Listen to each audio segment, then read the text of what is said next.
ইমামে আজম আবু হানিফা রাহমাতুল্লাহ আলাইহি 40 বছর এশার নামাজের ওযু দিয়া ফজরের নামাজ পড়েছেন। কেমন তার জিন্দেগি রে ভাই, কেমন জ্ঞান আল্লাহ তাকে দান করেছিলেন। সারা রাত যদি আবু হানিফার ঘটনা বলি শেষ করা যাবে না। এমন একজন ধৈর্য ধারণকারী বান্দা। শীতের রাত্রে হযরত ঘুমাইতেছেন, এমন সময় নিচে একজনের দরজা নক করে। ইমামে আজম দরজা খুলিয়া শীতের মধ্যে ঘুম থেকে বিছনা ছাইরা আসছে। আসার পরে কয়, ভাইজান আপনি কেন আসছেন?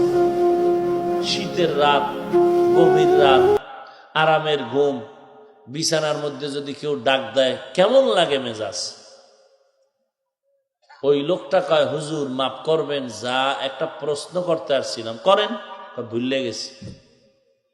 কজান আবার আইন। কি ফিডাটা না দিতাম আমারে যদি এরকম কেউ করত। ওই লোকটা আবার গেছে গিয়া, কিছুক্ষণ অপেক্ষা করে আবার দরজা নক করতেছে। ইমামে আজম আবার সজাগ হয়ে গেলেন। শীতের মধ্যে দরজার কিনারা এসে ডাক দিয়ে বললেন, হযরত একটু প্রশ্ন করার জন্য আসছি। বলে, করেন। বলে, হযরত মাফ করবেন, মনে নাই। আবার গেছি। লাকাদ জানাল বিলাদা ওয়া মান আলাইহা ইমামুল মুসলিমিনা আবু হানিফা। আবু হানিফা বুদ ইমামে বাসফা আসরাজে উম্মতানে মুস্তফা। আবার আইয়েন। লোক গেছি গা। আবার দীর্ঘ টাইম অপেক্ষা করার পরে ইমাম আজম আবার যখন বিশ্রামে গেলে আবার দরজায় নক করছে। ইমাম আজম আবার উঠে আসছেন। হযরত একটা প্রশ্ন বলেন। কিছুক্ষণ চুপ থাকিয়া কা, হযরত বেয়াদবি মাফ করবেন, মনে নাই। এইভাবে কয়েকবার করার পর ইমামে আজমকে এইবার বলে, ভাইজান আপনার এরকম কেন করতেছেন? বলে, হযরত আমার একটা পরীক্ষা ছিল, আমি এক জায়গায় ঝগড়া লাগাইছি আপনারে নিয়ে। আমি বলছি আপনার ধৈর্য নাই।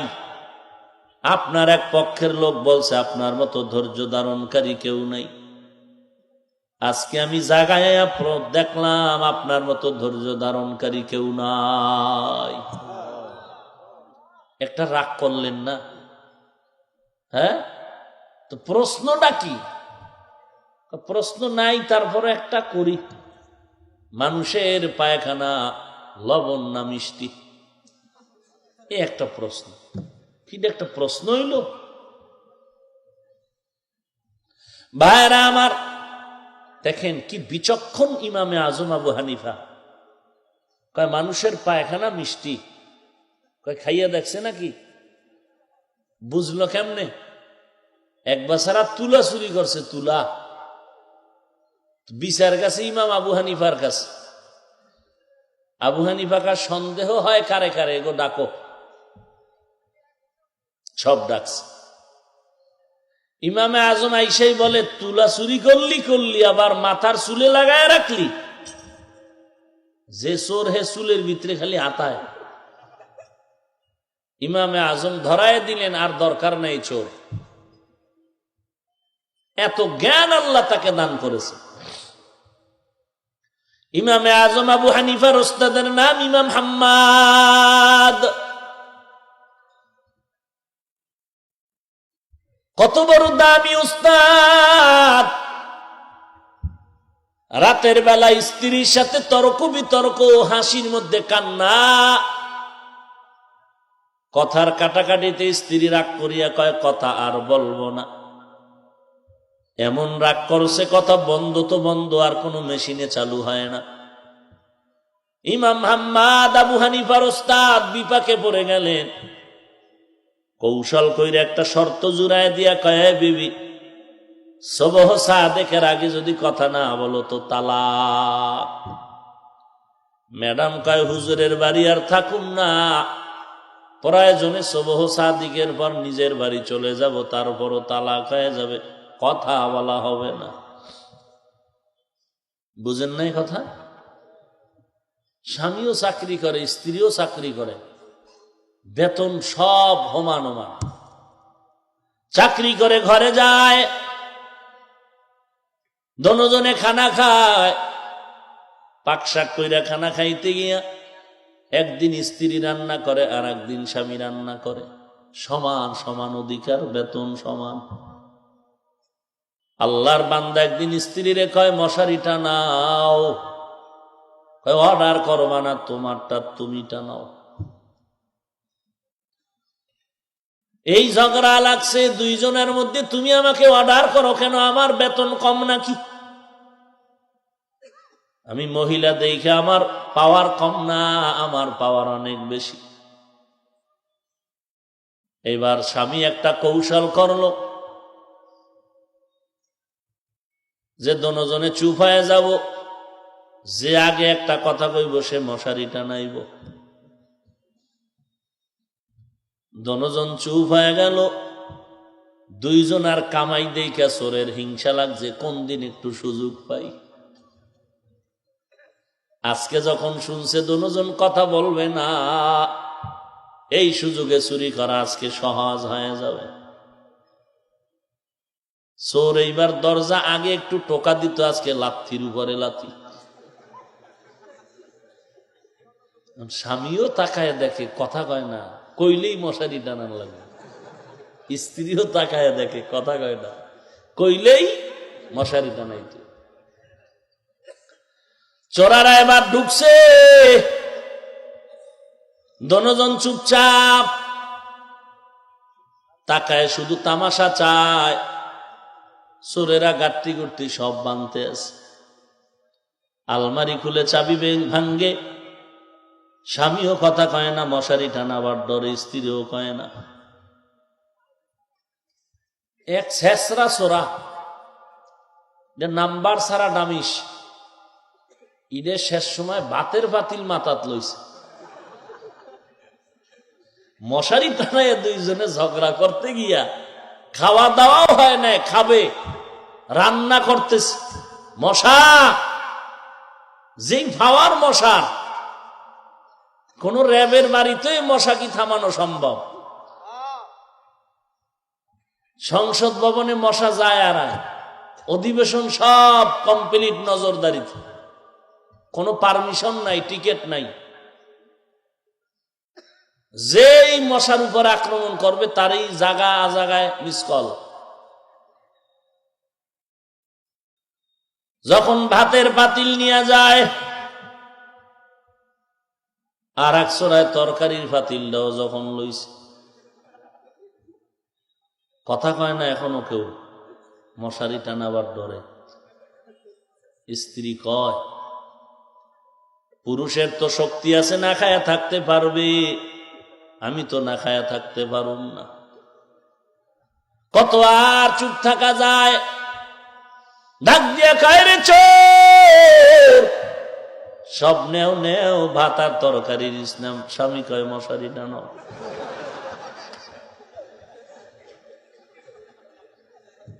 এরে নবীর উম্মতের দল, এইবার তো ঠেকায় পড়িয়া স্ত্রী কথা বলছে, কিন্তু ইমাম হাম্মাদের স্ত্রী কথা বলে। সুবহ সাদিকের আগে কথা না বললে তালাক। স্ত্রী নিয়ত করছে কথা বলবো না, তালাক হয়ে গেলে বাড়ি চলে যাও। ইমাম হাম্মাদ চিন্তায় পড়ে গেলেন, সমাধান কই পাই। মনে মনে খুঁজলেন, আমার ছাত্র ইমাম আবু হানিফার মেধা বেশি, ওর কাছে যাই। রাতের গভীরে ইমামে আজম আবু হানিফার দরবারে উস্তাদ হাজির। গভীর রাতে গিয়া বলেন, শামা আমার ছাত্র সন্তান আসসালামু আলাইকুম ইয়া আহলাল বাইত লাব্বাইক। কে আপনি? বলে আমি তোমার ওস্তাদ ইমাম হাম্মাদ। এত রাত্রে আপনি আসলেন কেন? বলে ভেজালে না পড়লে কি এত রাত্রে আসছি নাকি রে বাবা? স্ত্রীর সাথে ঝগড়া লাগছে, কথায় কথায় তর্ক হয়ে গেল। এক পর্যায়ে স্ত্রী কথা বলে না, আমি শর্ত লাগায় দিলাম সুবহ সাদিকের আগে কথা না বললে তালাক। এমন রাগী হইছে, তালাক হয়তো নিয়ে বাড়ি যাবে, তারপরও কথা বলবে না। ইমামে আজম বলে, হযরত আপনি আমার ওস্তাদ, যদি একটু নেক দোয়া করেন ইনশাআল্লাহ আমি পারবো সমাধান দিতে। কয় কি সমাধান? বলে এখন বাড়ি যান, আপনার স্ত্রী কথা না বলিয়া ঘুমায়, সুবহ সাদিক হলে চলে যাবে। এতক্ষণ টেনশন আপনার স্ত্রী কেন কথা কয় না, এখন আপনি গিয়া ল্যাপটা নিয়ে আরামে ঘুমাইবেন, একটা কথা আপনিও বলবেন না। স্ত্রী যদি ঠ্যাং ধরে টাইনা নামায় তারপরও মুখ খুলবেন না, কথা বলবেন না। কিনা উল্টা ঔষধ দিতেছ? হ্যাঁ উল্টাই তো, আগাইতে থাকেন, দেখা যাও। এবার ইমাম হাম্মাদ চলে গেলেন। বাড়িতে গিয়া সোজা টান টান হয়ে বিছানায় শুয়ে পড়লেন। আমার ছাত্র কইছে একটা কথা বলা যাবে না, মুখ কাপড় দিয়ে আটকায় রেখা চুপচাপ শুয়ে আছে। কিন্তু এতে ঘুমায়, মাথা গরম, ফাঁকে ফাঁকে তাকায়, স্ত্রী আবার গেল নি, কথা কয় না। আমারও কথা কইতে নিষেধ, কি এক বিপদ। যদি জায়গা আমি থানো দাঁড়াও, এটাও যদি না কইতেনি, কথা বন্ধ দোনোজনা। ওদিকে টেনশন, সুবহ সাদিক হয়ে গেলেই তো তালাক। স্ত্রীও তো কথা কয় না, কি বিপদ আমার মাথায়। ইমামে আজম বলছে, উস্তাদ টেনশন করবেন না, সময় মতো সমাধান নিয়ে বাড়ি চলে আসবো। হঠাৎ করে উস্তাদ কানের মধ্যে শুনতেছে, বাড়ির দরওয়াজায় মসজিদের মধ্যে আজান শুরু হয়ে গেল, আসসালাতু খায়রুম মিনান নাওম। ম্যাডাম কয়, ওই হুজুর তোমার তে বিদায় নিলাম, খাইও আর একজনের মজা করে। আমি গেলাম, আর তোমার ঘরে থাকলাম না, বিদায়। দরজা খুইলা যখন গাট্টি নিয়ে বের হয়, দেখে দরজার সামনে ইমামে আজম আবু হানিফা দাঁড়িয়ে আছে। আম্মা জান কই যা? তোমার হুজুরে যেই ফ্যাস লাগাইছে জানো, কথা বন্ধ সুবহ সাদিক পর্যন্ত। তো আপনি কি কথা বলছেন নি? কয় বিদায়ের কথা বললাম। বলে দাঁড়ান, তালাক হয় নাই। কয় কেন? সুবহ সাদিক পর্যন্ত তো টাইম দিয়েছে, সুবহ সাদিক পর্যন্ত টাইম হয়ে গেল। বলে আম্মা জান সময়ের দিকে তাকাইছেন নি? কয়টা বাজলো? কয় কেন? আজান হয়ে গেছে। বলে এটা সুবহ সাদিকের আজান না, আমি আবু হানিফা তালাক ঠেকাবার জন্য সুবহ সাদিকের আগে আজান দিয়েছি। লাকাদ জানাল বিলাদা ওয়া মান আলাইহা ইমামুল মুসলিমিনা আবু হানিফা। আবু হানিফা বুদ ইমামে বাসফা আসরাজে উম্মতানে মুস্তফা। এমন ব্যক্তি আবু হানিফাকে যদি কেউ বলে মুশরিক, নিঃসন্দেহে তারা ভণ্ড। এদেরকে যারা ভণ্ড বলবে না তারাও ভণ্ড। ইমামে আজম আবু হানিফার ঘটনা সারা রাত বললে শেষ করা যাবে না। কেমন একজন ইমাম, আমাদের ইমাম, সময়টারে কাজে লাগিয়েছেন ইমামে আজম, যে কারণে তার আজ জ্ঞানের ভান্ডারগুলো আমাদের জ্ঞানের সহায়ক। নামাজ পড়ি, রোজা রাখি, পর্দা করি, হালাল খাই, সব আমরা ইমাম আবু হানিফার সময় কাজে লাগানোর মাসআলার সমাধান। হাদিসের মধ্যে আছে নাভির নিচে হাত বাঁধাও যায়, নামাজে দাঁড়ায়া বুকের উপরে হাত বাঁধাও যায়।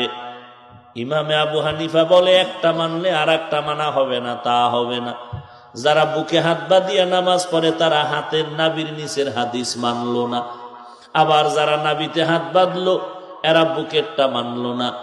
ইমাম আবু হানিফার মাযহাব মানলে দোনোটা মানা হয়। ইমাম আবু হানিফা সমাধান দিলেন, পুরুষেরা তোমরা বুকের নাভির নিচে হাত বাঁধো, আম্মাজানেরা বুকের উপরে হাত বাঁধবে, একই ঘরের মধ্যে নবীর দোনো হাদিসের আমল চলবে। এই আবু হানিফারে মুশরিক কয়, টাটকা ভণ্ড ছাড়া কিছু নয়।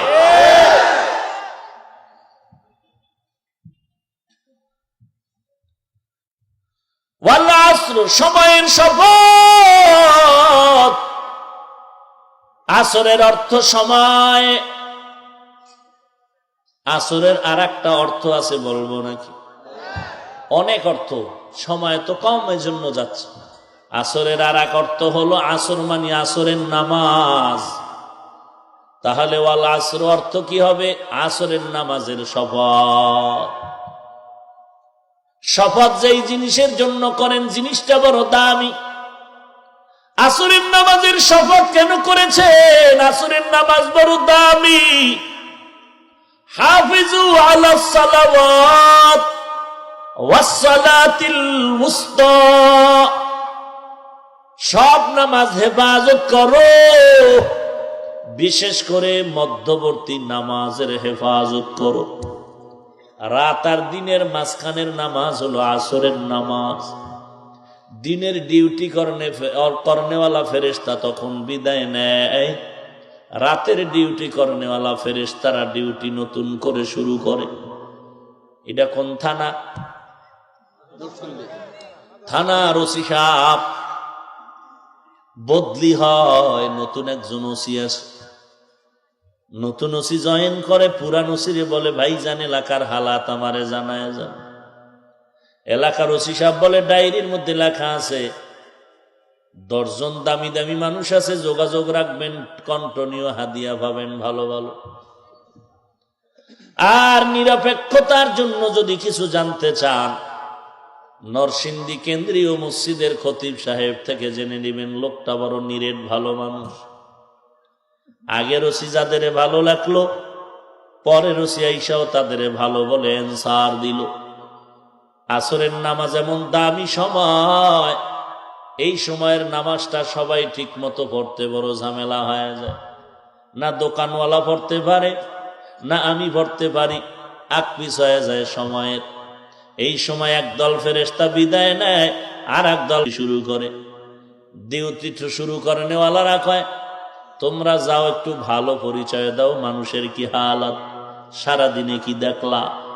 জানেওয়ালা ফেরেশতারা কয় আসরের নামাজে যারা দাঁড়ানো সবগুলো ভালো মানুষ। ডিউটি শুরু করে নেওয়ালা রাতের ফেরেশতারা আমল নামায় লেখে এই লোকগুলো সব ভালো মানুষ। আসরের নামাজের শপথ, আসরের নামাজের শপথ কেমন গুরুত্বপূর্ণ বুঝাইতে গেলে আর একটু লম্বা দিকে যেতে হবে। এরে নবীর উম্মতের দল, দিল্লি শহরের মধ্যে ইন্ডিয়ায় যদি যাও, এখনো দাঁড়িয়ে আছে কুতুব মিনার। কোন কুতুবের নামে সেই মিনারা দাঁড়িয়ে আছে আজও? ভারতবর্ষের ইতিহাস জ্বলন্ত সাক্ষী হয়ে আছে। যার নামে কুতুব মিনার দিল্লি শহরে দাঁড়িয়ে আছে উনি হলেন কুতুবউদ্দিন বখতিয়ার কাকি রহমাতুল্লাহ আলাইহি, যিনি ইন্তেকালের সময় তার খাদেম রে বলেছেন, খাদেম আমার ইন্তেকাল হয়ে যাবে, আমি বয়সে অনেক বুড়া হয়ে গেলাম, আর আমি বাঁচব না। তবে আমার জানাজা পড়াইতে ভারতের বহু আলেম ওলামা আসবে, খবরদার আমার জানাজা যেন যে কোনো আলেম না পড়ে। আমার লাশটা তাড়াতাড়ি একটা ওসিয়ত করে যায়, দেরি করবি না, নবীর হাদিসে আছে দাফন তাড়াতাড়ি করো। আর আমরা 13টা মাইক লাগায় দেই আম্মা জানের জানাজার জন্য, 3 দিন দেরি করি, আমার ছেলে রইছে বিদেশ। নবী কয় তাড়াতাড়ি দাফন কর, কষ্ট হবে মাইয়েতে। কুতুবউদ্দিন বললেন 1 নাম্বার ওসিয়ত, আমার দাফনটা তাড়াতাড়ি করায় দিবি। 2 নাম্বার ওসিয়ত হলো, আমার জানাজা যেই ইমাম সাহেব পড়াবে তার মধ্যে 4টা গুণ থাকতে হবে, 4টা গুণ। একটা একটা করে বলে দিলেন। কুতুবউদ্দিন দুনিয়াতে নাই, খবর ছড়িয়ে গেল পুরা ভারতবর্ষে। হাজার হাজার আলেম ওলামা ময়দানে হাজির। খাদিম লাশটা রেখে চিল্লায় বলে, কুতুবউদ্দিনের 1 নাম্বার ওসিয়ত, জানাজা তাড়াতাড়ি পড়ায় দাফন দাও।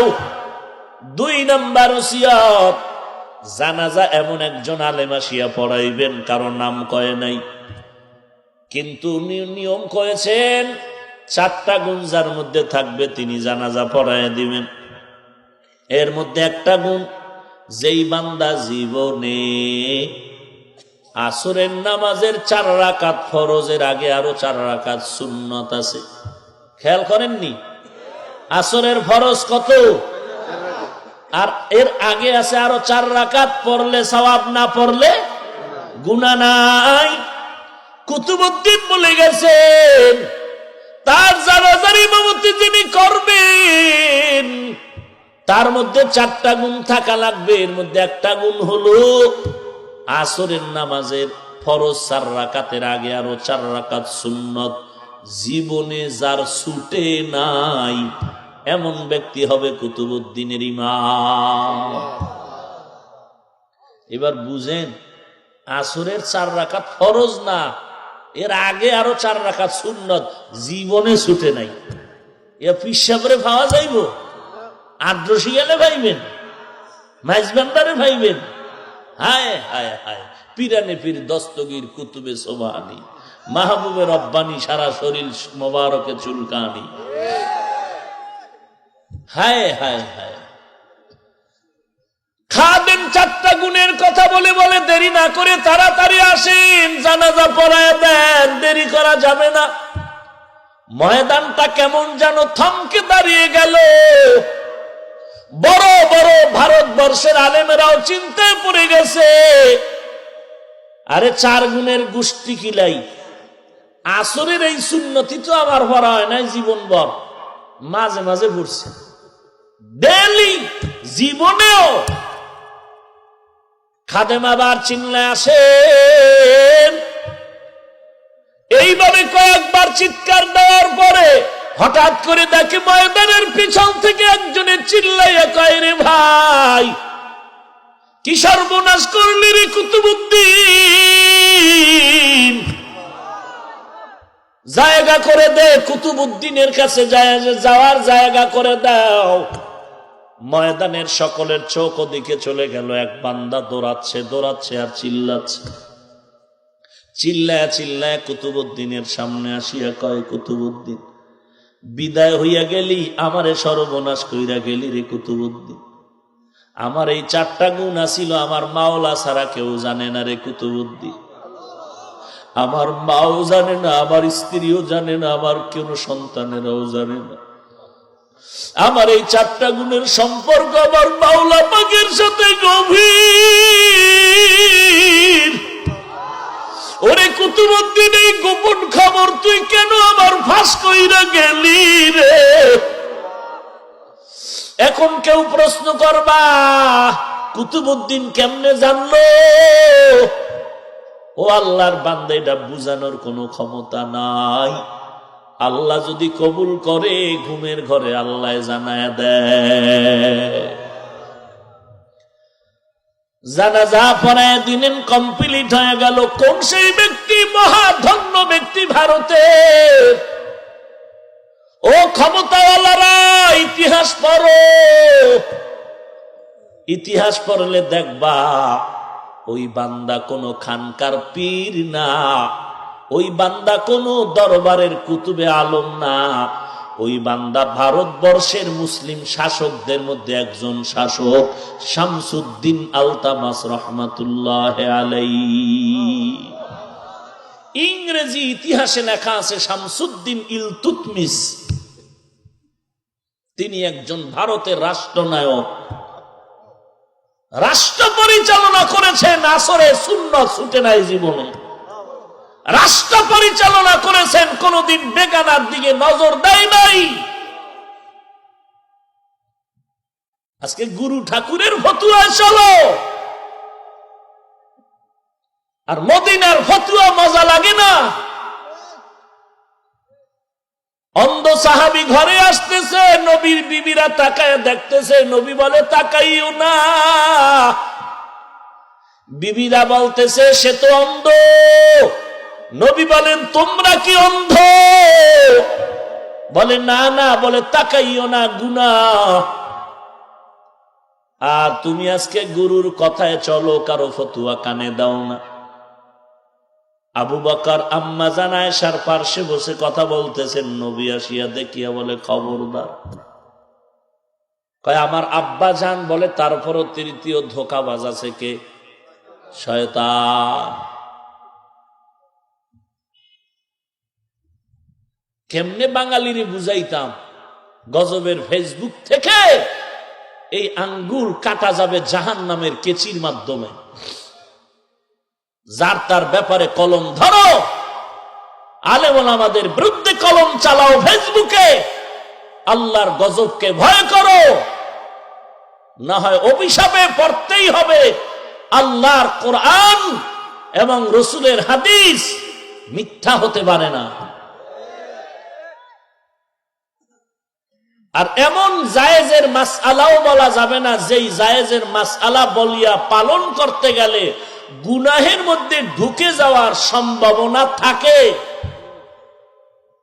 এমন জায়েজের মাসআলাও উম্মতের সামনে বলা উচিত নয়। আমরা কওমিওয়ালারা, আমরা দেওবন্দি, তাবলিগ, চরমনাই, আহলে হক, আমরা দুনিয়ার খবর জানি না। আমরা চার দেওয়ালের মধ্যে থাকি। ভিন্ন যারা তারা সবাই দুনিয়ার খবর জানে। আমরা জান্নাতি খবর নিয়েই আছি, আমাকে দুনিয়ার কোনো হিসাব নাই। আমরা বলে এই জন্য ফতুয়া দেই ঘরের মধ্যের গুলো, বাহিরের খবর জানি না। এটা কথা? এটা একজন আলেমের মুখে শোভা পায় সমস্ত কথা?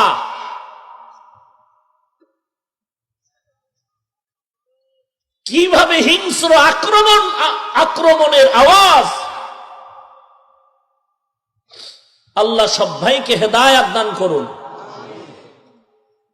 ওয়াল আসর, আসরের নামাজের শপথ। এরপরে আল্লাহ বলেন ইন্নাল ইনসানা লাফি খুসর, নিশ্চয়ই সমস্ত ইনসান জাহান্নামে চলে যাবে। ইল্লাল্লাযীনা আমানু, কিন্তু বলে আল্লাহ বলেন চার গুণালা মানুষ জান্নাতে যাবে। এক নাম্বার গুণের নাম হলো পরিশুদ্ধ ঈমান। ঈমানটারে মজবুত করে নাও রে যুবক। কেমন ঈমান? আল্লাহ বলেন অমুকের মতো, কার মতো? আমিনু কামা আমানান নাস, সাহাবায়ে কেরামের মতো ঈমান। সাহাবায়ে কেরামের মতো ঈমান। সাহাবায়ে কেরামের ঈমান কেমন ছিল? গলায় ছুরি আসছে, তারপরও নবীর বিরুদ্ধে যায় নাই। নবীর বিরুদ্ধে যায় নাই সাহাবায়ে কেরাম। বেলালে হাবশির উপরে কত অত্যাচার! উত্তপ্ত গরম বালুর উপরে রাখলো বেলালকে, বুকের উপরে আবার পাথর চাপা দিল গরম। এরপরও বেলালের জবানে আমার আল্লাহ পাকের জিকির। এরে যুবক, কয়দিন আর বাহাদুরি করবা, কয়দিন আর দুনিয়াতে মাস্তানি করবা? তোমার মতো যুবক যদি কৃষি কাজ করে, ড্রাইভারি করে, নামাজ পড়ে, তুমি কেন পারবা না? অনুরোধ করে বলি, তওবা করে নাও, মা বাবার দোয়া নাও, আল্লাহ ওয়ালার দোয়া নাও, বিরোধিতা করিও না। 5 ওয়াক্ত নামাজ পড়ো, সহিভাবে কোরআনটা শিখো, দেশ ও জাতির পক্ষে কাজ করো, বিরোধিতা করিও না। আল্লাহর নবীর সুন্নতের মালাটা গলায় লাগায় চলো রে বাবা, জান্নাতের দরজা ওপেন হয়ে যাবে। নিজের ঘরে একটা কোরআনের সন্তান বানায়া যাও, মরণের পরে যেন সন্তান তোমার জানাজার ইমামতি করতে পারে। কবরের কিনারায় দাঁড়াইয়া তোমার সন্তান যেন আল্লাহর কোরআন পড়ে পড়ে দোয়া করতে পারে। আমরা মাদ্রাসায় কোরআন পড়ার কারণে সম্মান কমে নাই, সম্মান ইজ্জত কমে নাই। রে যুবক, আল্লাহর মোহাব্বতে তুমি চলো, নবীর তরিকা মেনে চলো, সহিভাবে কোরআন পড়ো। আজকে এই কোরআনের বয়ান শোনার জন্য কত দূর থেকে আপনারা কষ্ট করে আসছেন। পর্দার আড়ালের আম্মা জানেরা আছে না? এরে মা, কত কষ্ট করে বয়ান শোনার জন্য আসছেন। আপনাকে মার্কেটে না নিলে স্বামীর সাথে ঝগড়া লাগায়া দেন। অথচ আমার মা চাচিদেরকে দেখছি দিনের বেলাও কোথাও যাইতেন না, রাতের বেলা যদি কোথাও যাইতেন হাত মুজা পাও মুজা ঢিলে ঢালা বোরকা পরিয়া যাইতে। যত ভালো সন্তান দেখো, এর মূলে মা বাবার চরিত্র ভালো না হয় সন্তান ভালো হতে পারে না। এরে আম্মা জান, আপনার কি মনে চায় না আপনি এমন একটা সন্তানের মা হয়ে কবরে যাবেন যে আপনার সন্তান কোরআন তেলাওয়াত করে কবরে দোয়া পৌঁছাবে? আপনার সন্তানের পেছনে মানুষ দোয়ার জন্য লাইনে দাঁড়ায় যাবে। আপনার সন্তানের পেছনে মানুষ দাঁড়ায়া দাঁড়ায়া হাজার মানুষ নামাজ আদায় করবে। ও যুবক, আল্লাহর মোহাব্বত নিয়ে বললাম, তওবা করে নাও, নামাজ আর ছাড়িও না রে ভাই। গুনাহ নিয়ে কবরে যাইও না, তওবা করো। কারণ এক জাররা পরিমাণ গুনাহ নিয়ে যদি কবরে যাও, 2 পার্শ্বের মাটি সহ্য করতে পারবি না, ওই মাটির চাপ। জাহান্নামের আগুনের তাপ সহ্য করতে পারবি না রে যুবক। কত কবরে আগুন দেখা যায়, সাপ দেখা যায়, আবার কত কবরের লাশ 20 বছর পরে তাজা পাওয়া যায়। যত কবরের লাশ তাজা পাওয়া গেল সব নামাজিদের কবর, আর যত কবরে আযাব দেখা গেল সব বেনামাজির কবর। আল্লাহর কাছে তওবা করো, নিজের গুনাহের কথা স্মরণ করে তওবা করো। আল্লাহ, আমার গুনার খবর আমার মা জানে না, স্ত্রী জানে না, সন্তানেরা জানে না, জানলে আমাকে আর সম্মান দিত না। ও আল্লাহ, তুমি জানার পরেও রাগ করে পানি বন্ধ করো নাই। ও আল্লাহ, আমি আপনার কাছে আজকে তওবা করতেছি, আর গুনাহ করব না, আর নামাজ ছাড়বো না, মা বাবার বিরুদ্ধে চলবো না, আর কোনদিন আলেম ওলামাদের বিরোধিতা করব না। ও আল্লাহ, মেহেরবানি করে আমাকে মাফ করে দাও। তুমি তৌফিক না দিলে তওবার উপরে চলতে পারবো না। গলায় ছুরি আসবে, মরে যাব, তারপরও গুনাহের কাছেও যাব না। তওবা করার যদি খাঁটি নিয়ত হয়, মুনাফিকি যদি না থাকে, খাঁটি তওবার নিয়তে 2টো হাত আল্লাহকে দেখায়া দাও। আয় আল্লাহ, সবার হাত কবুল করে নেন, তওবা কবুল করে নেন, তওবার উপরে মজবুত হয়ে চলার তৌফিক দান করেন। আমিন। আলহামদুলিল্লাহি রাব্বিল আলামিন, ওয়াসসালাতু ওয়াসসালামু আলা সাইয়্যিদিল আমবিয়া ওয়াল মুরসালিন ওয়া আলা আলিহি ওয়া আসহাবিহি আজমাইন। ইয়া আরহামার রাহিমিন, ইয়া আরহামার রাহিমিন, ইয়া আরহামার রাহিমিন। ও দয়ার মালিক, কুদরতের নজর দিয়া দেখেন এই ময়দানে কত গোলামরা হাত তুলেছেন। ওলামায়ে কেরাম, সাদা দাড়িওয়ালা মুরব্বী, হাজী সাহেব, কত ব্যবসায়ী, কত চাকরিজীবী, কত যুবক, কত ছাত্র ভাইরা, পর্দার আড়ালের মা বোনেরা। ওরে আম্মা জান, নতুন শাড়ি পরে ঘরে আসছো স্বামীর ঘরে, এমন একটা দিন আসবে সাদা কাপড়ের বাসিন্দা হয়ে বিদায় নিতে হবে। সন্তানেরা মা মা বলে ডাকবে, জবাব দিতে পারবা না রে মা। ওই মরণের আগে তওবা করো, 5 ওয়াক্ত নামাজ পড়ো, পর্দা করো, স্বামীর খেদমত করো, ভালো সন্তানের মা হয়ে কবরে যাও। ও আল্লাহ, মা বোনদের মাফ করে দেন, পর্দা নিশি আবেদা বানায় দেন, ছেলে সন্তানগুলো নেককার দিনদার বানায় দেন। এই মাহফিল কবুল করে নেন, ওলামায়ে কেরামদের আমিন কবুল করে নেন। এলাকার ভিতরে শান্তি দান করেন, সবার সিনায় হেদায়েতের বাতি জ্বালায় দেন আল্লাহ। আয় আল্লাহ, সকলের দিলের ন্যাক আশা পূরণ করে দেন। আয় আল্লাহ, 5 ওয়াক্ত নামাজি বানায় দেন, সহিভাবে কোরআন শিখার তৌফিক দান করেন। সবার দিল থেকে রিয়া হাসাদ কিবির দূর করে ইখলাস দান করেন। আয় আল্লাহ, নবীর সুন্নতের উপরে আমল করার তৌফিক দান করেন। মাদ্রাসা মসজিদ কবুল করে নেন। আয় আল্লাহ, এর সহযোগিতায় যারা আছে তাদেরও কবুল করে নেন।